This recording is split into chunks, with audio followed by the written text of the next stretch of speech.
কোথাও ঘুরতে যাওয়ার আগে অবশ্যই খোঁজ খবর নিয়ে যাওয়া উচিত, নইলে আমাদের মতন অবস্থা হবে। তো আজকে আমি তোমাদের সাথে শেয়ার করব আমার একটা অভিজ্ঞতার কথা।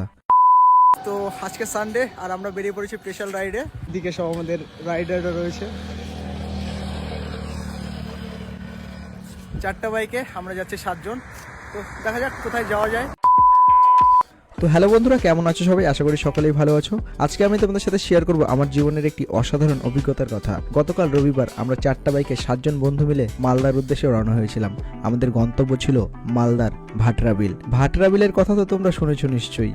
বর্ষাকালে এই বিল তার সৌন্দর্যে সবাইকে মুগ্ধ করে, কিন্তু আমরা যখন গিয়েছিলাম তখন ছিল অন্যরকম দৃশ্য।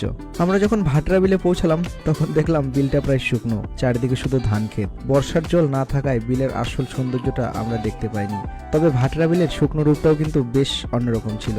স্থানীয়দের থেকে জানতে পারলাম মাস 2 পর বর্ষা শুরু হলে বিলে আবার জল আসবে, তখন নাকি এই জায়গাটা আরো সুন্দর হয়ে উঠবে। শুকনো বিল দেখে মনটা খারাপ হলেও আমাদের বাইক রাইডটা কিন্তু খুব মজার ছিল। 4টা বাইকে 7 জন বন্ধু, প্রথমে NS 512 আর পরে NS 34 ধরে ছুটে চলা। এই অনুভূতিটাই ছিল অসাধারণ।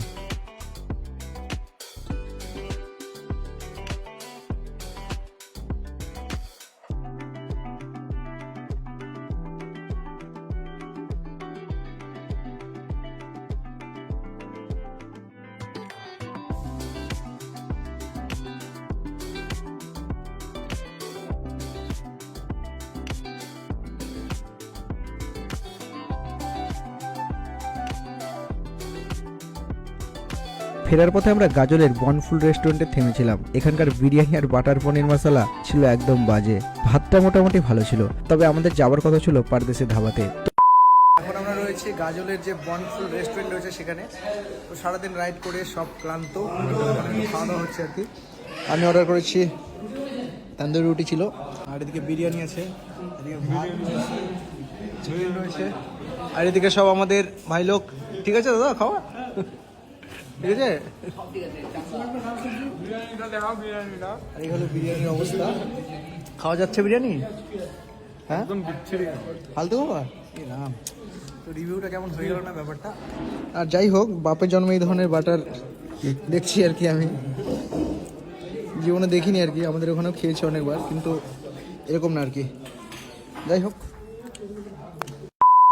তো খাওয়া দাওয়া আমাদের কমপ্লিট। তো এখন আমরা বেরিয়ে পড়ছি গাজলের এই বনফুল রেস্টুরেন্ট থেকে, আর এখন আমরা সোজা যাবো গঙ্গারামপুরে। তো বন্ধুরা, ভাটরা বিলের শুকনো রূপটা হয়তো আমাদের মন খারাপ করেছে, কিন্তু এই রাইডটা আমাদের জন্য একটা অন্যরকম অভিজ্ঞতা ছিল।